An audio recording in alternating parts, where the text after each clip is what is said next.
नमस्कार, 20 मिनट 20 खबर में आपका स्वागत है। मैं हूं आपके साथ सुमित गुप्ता। इस बुलेटिन में हम आपको प्रदेश के अलग अलग हिस्सों की खबर दिखाएंगे। तो चलिए शुरू करते हैं 20 मिनट में 20 खबरों का सिलसिला।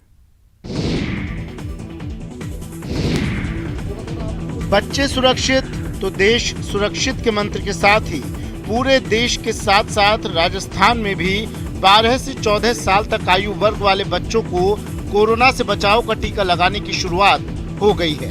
राजस्थान राज्य से ये मांग उठी थी कि ये जो आयु वर्ग है बच्चों का, जिनको कक्षाओं में जाना होता है, जिनको अपनी कोचिंग में जाना होता है, जिनको अन्य कार्य के लिए घर से बाहर निकलना होता है, तो इनका वैक्सीनेशन बहुत आवश्यक है। 30,87,000 लक्षित लाभार्थियों का टीकाकरण किया जाना है। इसके लिए केंद्र सरकार से कॉर्बेवैक्स टीके की 30 लाख से ज्यादा खुराक प्रदेश को मिल चुकी है और उन्हें सभी जिलों को उपलब्ध करवा दिया गया है। डर बिल्कुल भी नहीं लगा, बहुत ही इम्पोर्टेंट है तो अच्छा लगा ऊपर से कि ऐसा करना चाहिए कि सभी वैक्सीन लगाए। बहुत इम्पोर्टेंट है, तभी हम ये फाइट कर सकते हैं अगेंस्ट कोविड। आपको बता दें, राजस्थान में 10 करोड़ से ज्यादा लोगों को कोरोना वैक्सीनेशन हो चुका है। यहाँ अब तक 98.4% लोगों को पहली और 84% से अधिक लोगों को वैक्सीन की दोनों डोज लगाई जा चुकी हैं। श्रीगंगानगर में साइबर क्राइम के बढ़ते मामलों को रोकने के लिए पुलिस कंट्रोल रूम स्थित अभय कमांड सेंटर में 24 घंटे 7 दिन काम करने वाले साइबर क्राइम रेस्पॉन्स सेल का गठन किया गया है। इस सेल में हेल्पलाइन नंबर 100 और 112 के साथ ही व्हाट्सएप नंबर 9530434095 पर साइबर क्राइम के मामलों की रिपोर्ट दर्ज करवाई जा सकती है। श्रीगंगानगर पुलिस अधीक्षक आनंद शर्मा ने बताया कि यदि साइबर ठगी का शिकार हुआ पीड़ित व्यक्ति तुरंत ही अपनी शिकायत दर्ज करवाता है तो श्रीगंगानगर की साइबर क्राइम रेस्पॉन्स सेल पीड़ित व्यक्ति की ओर से उपलब्ध करवाई गई जानकारी और ट्रांजैक्शन आईडी के साथ ही ट्रांजैक्शन मोड के आधार पर संबंधित बैंक से कोऑर्डिनेशन कर ठगी गई रकम को अपराधी के खाते में ट्रांसफर होने से रोक सकेगा और यदि रकम ट्रांसफर हो भी गई तो अपराधी के खाते को फ्रीज करवा दिया जाएगा ताकि साइबर अपराधी रकम को निकलवा नहीं सके। ऐसे में जरूरत है साइबर अपराध का शिकार हुआ पीड़ित व्यक्ति तुरंत ही मामले की जानकारी साइबर क्राइम रिपोर्ट टीम तक पहुंचाए। सेंट्रली जो है 155 260 और 1930 करके 2 हेल्पलाइन है, जिसमें यदि फोन करे तो उनका खाता फ्रीज कराया जा सकता है ताकि उस फ्रॉड से वो बच सके। बूंदी जिले के लाखेरी इंद्रगढ़ क्षेत्र के दौरे पर रही जिला कलेक्टर रेणु जयपाल ने मोहनपुरा कंजर बस्ती में रात्रि चौपाल लगाकर लोगों की समस्याएं सुनी। इस दौरान कलेक्टर ने रात्रि चौपाल में आई बिजली, सड़क अतिक्रमण और पीएम आवास जैसी समस्याओं को सुनकर चौपाल में मौजूद अधिकारियों को समाधान के निर्देश दिए।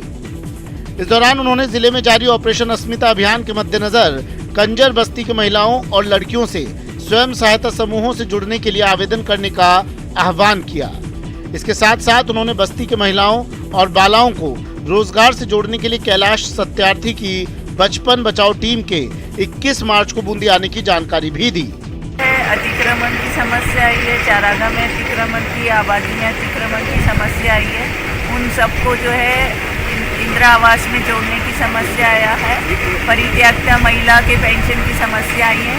उन सबको विभाग को निर्देश दे दिए हैं कि एक विदिन अ वीक इन सबका निस्तारण करके मेरे को कंप्लाइंस रिपोर्ट भेजेंगे। झालावाड़ के डग पंचायत में महीने से भी अधिक समय चले पॉलिटिकल ड्रामे का आखिरकार समापन हो गया। इस ड्रामे का समापन वर्तमान डग सरपंच के खिलाफ लाए गए अविश्वास प्रस्ताव के खारिज होने के बाद हुआ है। आपको बता दें कि ग्राम पंचायत डग में सरपंच हेम कुंवर और उप सरपंच सुरेश कुमावत के खिलाफ अविश्वास प्रस्ताव को लेकर यहां 1 महीने से पॉलिटिकल ड्रामा चल रहा था, जिसका आज मतदान के बाद पटाक्षेप हुआ। यहां रिटर्निंग अधिकारी एसडीएम रामावतार मीणा ने मतदान के बाद अविश्वास प्रस्ताव को खारिज किया और सरपंच हेम कुंवर और उप सरपंच सुरेश कुमावत को बरकरार रखने की घोषणा की। इस सारे घटनाक्रम के दौरान सरपंच समेत 6 वार्ड पंचों ने मतदान में भाग ही नहीं लिया। वहीं अविश्वास प्रस्ताव लाने वाले पंचों के पास 3/4 बहुमत नहीं होने से अविश्वास प्रस्ताव को खारिज किया गया, जिसके बाद सरपंच के समर्थकों ने आतिशबाजी कर जुलूस निकाला। नाबालिग से सामूहिक रेप करने के आरोपियों को पकड़ने की मांग को लेकर सवाई माधोपुर में धरना जारी है। यहां आरोपियों की गिरफ्तारी समेत कई अन्य मांगों को लेकर कलेक्ट्रेट के सामने प्रदर्शन किया गया। गांव के लोगों का कहना है कि 3 मार्च को नाबालिग के साथ सामूहिक रेप की घटना हुई थी। नामजद आरोपी होने के बावजूद पुलिस ने अब तक केवल एक आरोपी को ही गिरफ्तार किया है।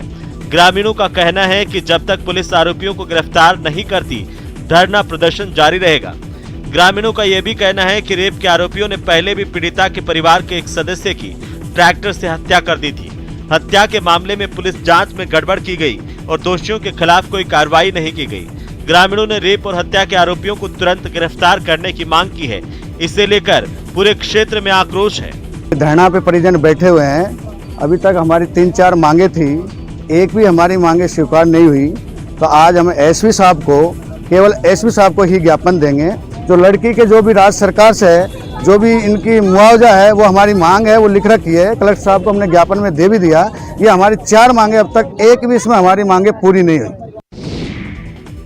सुजानगढ़ के बाईपास रोड स्थित रास्ते पर जमा होने वाले केमिकल युक्त गंदे पानी की समस्या से परेशान लोगों ने बीजेपी नेता एडवोकेट मनीष दाधीच के नेतृत्व में वैद अस्पताल के पास स्थित रामदेव मंदिर करीब 1 घंटे तक सड़क जाम करने के दौरान यहां लोगों ने नगर परिषद प्रशासन के खिलाफ नारेबाजी की।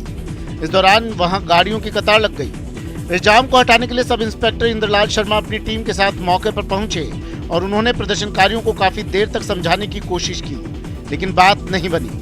इसके बाद नगर परिषद के आयुक्त सोहन लाल ने मौके पर पहुंचकर लोगों को इस समस्या के समाधान का भरोसा दिलाया। तब जाकर लोगों ने सड़क पर से जाम हटाया। ये हमारे 4 मंदिर लगते हैं यहाँ पे।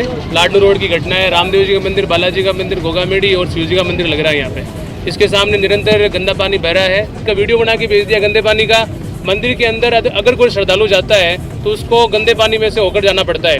रंगाई सफाई के कार्य के कारण पानी ओवरफ्लो अधिक होता है, जिस कारण सड़कों पे आ जाता है। मंदिर और आम रास्तों को आने वाले व्यक्तियों को परेशानी का सामना करना पड़ता है। नगर परिषद द्वारा अभी 1 महीने पहले ही यहाँ पर जो पावड़ियाँ वगैरह बनाई गई, किंतु वो भी सफल नहीं हो पाई है। और वास्तव में ये समस्या, इनकी मांग जायज़ है।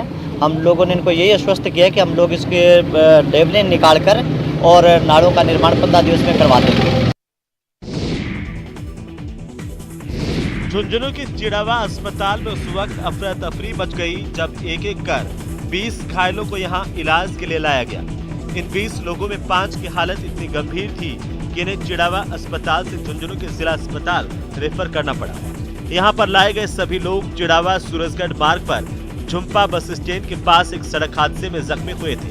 खास बात यह है कि इस हादसे में एक पर बुलाया गया और घायलों को चिड़ावा के राजकीय अस्पताल में भर्ती करवाया गया। मैम फरमान के साथ में अपने गाँव हरियाणा में? हाँ, हरियाणा में।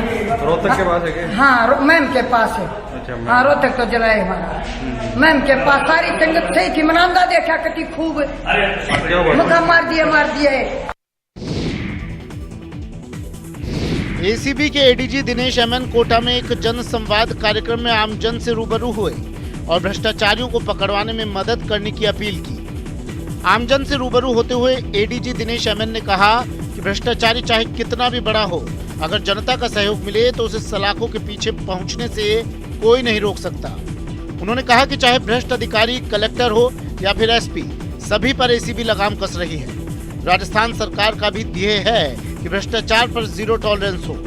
एडीजी दिनेश एमएन ने इस मौके पर टोल फ्री नंबर 1064 और एसीबी के पास होने वाले रिवॉल्विंग फंड सहित परिवादी को दी जाने वाली सहूलियतों के बारे में जानकारी दी। साथ ही उन्होंने ये भी कहा कि परिवादी को डरने की जरूरत नहीं है। हम ट्रैप के साथ भी और ट्रैप के बाद भी परिवादी के साथ खड़े हैं। नहीं, इसका मतलब है जैसे जनरली लोग ये सोचते होंगे हमारे इंटरेस्ट ट्रैप तक ही रहता है। हमारा इंटरेस्ट ट्रैप तक नहीं है। हमारे इंटरेस्ट उस परिवादी के काम भी हो, प्लस जिस जो ट्रैप हुआ है अधिकारी उसको सजा भी हो और आगे इस परिवादी को कोई अनावश्यक तंग भी नहीं करे। अलवर शहर के शिवाजी पार्क में 2 बेटियों ने जब अपने पिता की अर्थी को कंधा दिया तो सबकी आंखें नम हो गई। कई साल पहले 4 बहनों के इकलौते भाई की बीमारी में मौत हो गई थी और अब 67 साल की उम्र में पिता का निधन हो गया। इसके बाद से चारों बहनों पर दुखों का पहाड़ टूट पड़ा। ऐसे वक्त में जब इंसान हिम्मत हारने लगता है, तब इन बेटियों ने हिम्मत की मिसाल पेश की और 2 बहनों ने अपने पिता की अर्थी को कांधा दिया। पिता को कांधा देने की हिम्मत तीसरी बहन ने भी की थी, लेकिन वो इतनी बीमार है कि ये कर नहीं पाई। और चौथी पहले ही इस दुनिया से रुखसत कर चुकी है। आपको बता दें कि रिटायर्ड कर्मचारी जीडी नारनौलिया शिवाजी पार्क में रहते थे। उनकी 4 बेटी और 1 बेटा था, लेकिन बेटे और 1 बेटी की उनसे पहले ही मौत हो चुकी है। और अब जब उनकी मौत हुई है तो उनकी बेटियों ने ही अपने पिता की अर्थी को कांधा देने का काम किया है। बेटे की कमी महसूस ना हो, छोटे 2 भतीजे हैं, उनको भी कमी ना हो कि आज मेरे पापा नहीं है, इसलिए हमने बरोबर साथ दिया। पोखरण वापस पहुंचने पर यहां के किसान हाजी अब्दुल रहमान के लिए नगरपालिका सभागार में अभिनंदन समारोह आयोजित किया गया। इस समारोह में नगरपालिका अध्यक्ष मनीष पुरोहित की अध्यक्षता में पंचायत समिति सांकड़ा के प्रधान भगवंत सिंह तंवर, उप प्रधान मंजूरदीन मेहर, कृषि विज्ञान केंद्र के वैज्ञानिक डॉक्टर रामनिवास ढाका ने उनका साफा और मालाएं पहनाकर स्वागत और अभिनंदन किया। आपको बता दें कि पोखरण के प्रगतिशील किसान हाजी अब्दुल रहमान को भारतीय कृषि अनुसंधान संस्थान नई दिल्ली की ओर से आयोजित पूसा कृषि विज्ञान मेला 2022 में इनोवेटिव फार्मर अवार्ड 2022 से सम्मानित किया गया है। इसी सम्मान को लेकर वापस घर पहुंचने पर उनका स्वागत सत्कार किया गया। गौरतलब है कि किसान हाजी अब्दुल रहमान को कृषि उपज और तकनीकी विकास के क्षेत्र में उत्कृष्ट कार्य करने के लिए कृषि मंत्रालय की ओर से प्रशस्ति पत्र देकर सम्मानित किया गया था। इस नगर पालिका के चेयरमैन साहब का और आए हुए मेहमानों का सबका आभार प्रकट करता हूँ। मेरी जो है पहचान बनी खेती के लिए, खजूर के लिए। ये अवार्ड हाल ही में 9 से 11 मार्च के बीच में दिल्ली में IRI पूसा मेला हुआ था। उस किसान मेले में, किसान विज्ञान मेले में ये इनाम मिला और ये इनाम मिलने से पोखरण क्षेत्र के अन्य किसान भी इनके लिए प्रेरणा के स्रोत बन रहे हैं। राजस्थान विश्वविद्यालय की स्थापना के 75 साल पूरे होने के मौके पर रंग छवि कार्यक्रम का आयोजन किया गया। इस कार्यक्रम के दौरान कला प्रदर्शनी भी आयोजित की गई। इस प्रदर्शनी में राष्ट्रीय और अंतर्राष्ट्रीय स्तर के कलाकारों ने अपनी कलाकृतियां पेश की। खास बात यह है कि कार्यक्रम में भवन स्थापत्य और परिवेशगत सौंदर्य विषय पर आधारित कई कलाकृतियां बनाई गई। इस कार्यक्रम में मुख्य अतिथि के तौर पर शिक्षा और कला संस्कृति मंत्री BD कल्ला ने शिरकत की। कार्यक्रम में कुलपति प्रोफेसर राजीव जैन, राष्ट्रपति पुरस्कार से सम्मानित कलाकार राम जायसवाल समेत अनेक कलाकार मौजूद रहे। प्रतियोगिता में भाग लेने वाले कलाकारों में से 12 कलाकारों की कलाकृतियों को अलग अलग श्रेणियों में पुरस्कार दिया गया। देखिए, राजस्थान विश्वविद्यालय जयपुर के विद्यार्थियों द्वारा रंग छवि का ये जो कार्यक्रम आयोजित किया गया है, इसमें विश्वविद्यालय की बिल्डिंग्स के जो कलाकृतियाँ बनाई गई है वो अपने आप में अद्वितीय, अनुपम और प्रेरणादायी है। ये मैंने सोशल साइंस जो है डिपार्टमेंट, उसका ये बनाया है मैंने व्यू। तो मतलब इसमें बहुत रियलिस्टिक करने की कोशिश करी है। मेल में पहले हमसे पेंटिंग्स पुराने काम मांगे गए थे, फिर उसमें वर्क सेलेक्ट हुआ, तो फिर हमें सामान वगैरह इन्होंने वितरित किए थे, उसमें बुलाया था। देश भर में अपनी अलग पहचान बना चुका हनुमानगढ़ का भटनेर अश्व मेला अब परवान पर है। इस मेले में अलग अलग राज्यों से अश्वपालक करीब 800 अश्वों समेत यहां आए हैं और यहां इन अश्वों की खरीद फरोख्त के साथ उनकी कई प्रतियोगिताओं का भी आयोजन किया जा रहा है। आपको बता दें कि 16वां भटनेर अश्व मेला हनुमानगढ़ जंक्शन में संगरिया बाईपास पर चल रहा है। इस मेले में अश्वों की बछेरा बछेरी, 2 दांत, 3 दांत समेत अलग अलग तरह की प्रतियोगिताएं आयोजित की जा रही हैं, जिसमें जीतने वाले विजेता अश्वपालकों को सम्मानित भी किया जा रहा है। 800 से 1000 घोड़े और घोड़ियां, बच्चे, जानवर आए हैं, नुकरे और मारवाड़ी दोनों मिला के। हनुमानगढ़ जिले के छोटे से गांव पीर का मड़िया में 16 साल पहले छोटे स्तर पर इस मेले की शुरुआत हुई थी। इस बार 2 साल यहाँ अश्व मेला लगा है, लिहाजा इस मेले में पहले की तुलना में कहीं ज्यादा अश्व आए हैं और उन्हें खरीदने वालों की भी कमी नजर नहीं आती। करने वाले यूपी से, कोई महाराष्ट्र से, कोई MP से, गुजरात से, दूर दूर से आते हैं। और नहीं, अभी तो देख रहे हैं, फिर आगे खरीदने का ही प्लान है। यहाँ गांव मक्कासर से आए हैं हम, तो घोड़े दे अच्छी अच्छी नस्लें आई हुई है, तो यहाँ पे देखने के लिए आए हैं हम। राजसमंद जिले के अलग अलग सरकारी स्कूलों के वार्षिकोत्सव में विद्यार्थियों ने रंगारंग प्रस्तुतियां देकर दर्शकों का मन मोह लिया।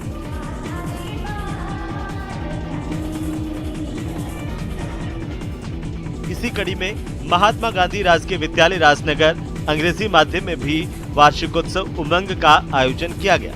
इस कार्यक्रम की अध्यक्षता कमलेश कुमार त्रिपाठी ने की, जबकि मुख्य अतिथि के तौर पर नगर परिषद के सभापति अशोक टांग और विशिष्ट अतिथि जिला प्रमुख रत्नी देवी चौधरी मौजूद रहे।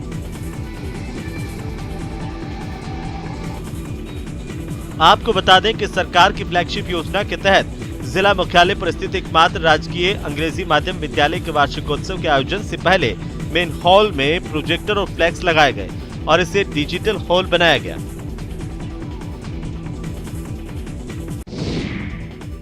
टोंक में आगामी त्योहारों को लेकर पुलिस लाइन में सीएलजी सदस्यों की एक बैठक हुई। इस बैठक में एसपी मनीष त्रिपाठी ने छोटे मोटे झगड़ों को आपस में समझाइश के साथ निपटारा करने की बात की।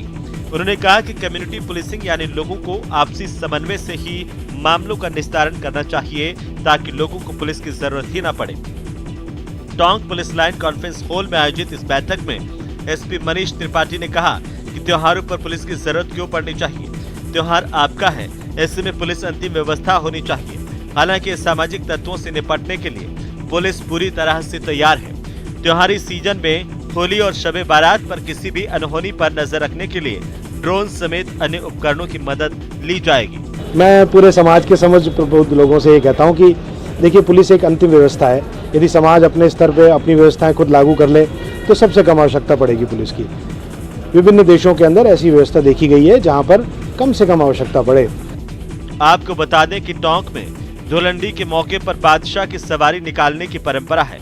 इसी को लेकर एसपी ने कहा कि परंपरागत रूप से निकलने वाली सवारी में लोग सामंजस्य बिठाकर सफलतापूर्वक यात्रा करें और गलती को नजरअंदाज करते हुए बड़प्पन का परिचय दें।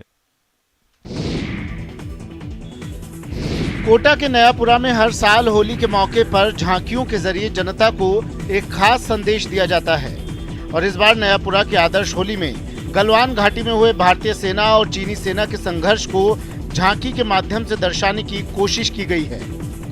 सेना के साथ साथ इस साल दुनिया को अलविदा कहने वाली स्वर कोकिला लता मंगेशकर को भी इस झांकी के जरिए श्रद्धांजलि दी गई है। इस झांकी में एनएसए जनरल बिपिन रावत की शहादत को भी प्रदर्शित किया गया है।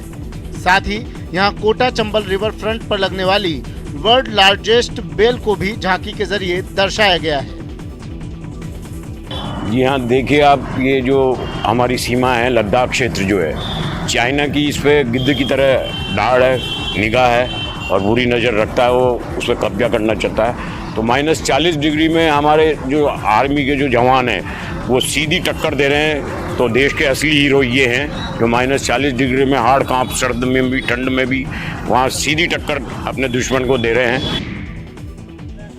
कोरोना काल के बाद ये पहला मौका है जब लोग खुलकर होली का पर्व मनाएंगे। इस वजह से राजधानी जयपुर के बाजार इस बार होली के लिए खास तौर पर सजाए गए हैं। खास बात यह है कि त्रिपोलिया बाजार में रंगों की परंपरागत दुकानों पर इस बार अरारोट और हर्बल गुलाल मौजूद हैं। वहीं इस बार पिचकारी के साथ गुलाल पिचकारी भी खासा आकर्षण का केंद्र बनी हुई है। होली एक ऐसा त्योहार है जिसे हर आम और खास लोग बड़ी शिद्दत से मनाते हैं, लेकिन इस बार होली का त्योहार गरीब लोगों के लिए मुश्किलें लेकर आया है। दरअसल इस बार होली के मौके पर रंग, गुलाल और पिचकारियों के भावों में करीब 15 से 20% की तेजी आ गई है। इस बार 2 साल बाद लोग होली के पर्व को खुलकर मनाने जा रहे हैं, क्योंकि सभी तरह की पाबंदियां जो हैं इस समय हट गई है। मैं इस समय मौजूद हूँ त्रिपोलिया बाजार में, जो अपनी खास तरह के गुलाल, पिचकारी और होली से संबंधित साजो सामान के लिए जाना जाता है। अबीर गुलाल बहुत फेमस है, जो बहुत हेल्दी होती है, जिसमें मिलावट नहीं आता, तो वो गुलाल हम स्पेशली यहाँ से खरीदने आए हैं। आप भी शॉपिंग करने आए हैं? किस तरह से होली सेलिब्रेट कर रहे हैं? कब से होली मना रहे हैं? हम हर साल यहीं आते हैं। बहुत अच्छी सी यहाँ की गुलाल फेमस है, सबसे पुरानी शॉप है यहाँ की, तो हम यहाँ की गुलाल अच्छी लगती है और बहुत मज़ा आता है यहाँ की गुलाल से होली खेलने। एक समय था जब लोग केमिकल वाले रंग और गुलाल से होली खेलकर अपनी सेहत से खिलवाड़ किया करते थे, लेकिन अब लोग केमिकल वाले रंग गुलाल की जगह हर्बल रंग और गुलाल का इस्तेमाल ज्यादा करने लगे हैं। पाली के गोरिया भीमाणा क्षेत्र के जंगलों के आसपास रहने वाले लोग भी पिछले कुछ सालों से पलाश और दूसरे फूलों से गुलाल बनाने में लगे हैं। बताया जा रहा है कि यहाँ के 10 गाँव की 2000 महिलाएं फूलों को इकट्ठा कर गुलाल बनाने में लगी हैं। खास बात यह है कि इन महिलाओं के पास इस बार 5 टन गुलाल का ऑर्डर आया था, जिन्हें इन्होंने आसानी से पूरा कर दिया है। आपको बता दें कि यहाँ की आदिवासी महिलाएं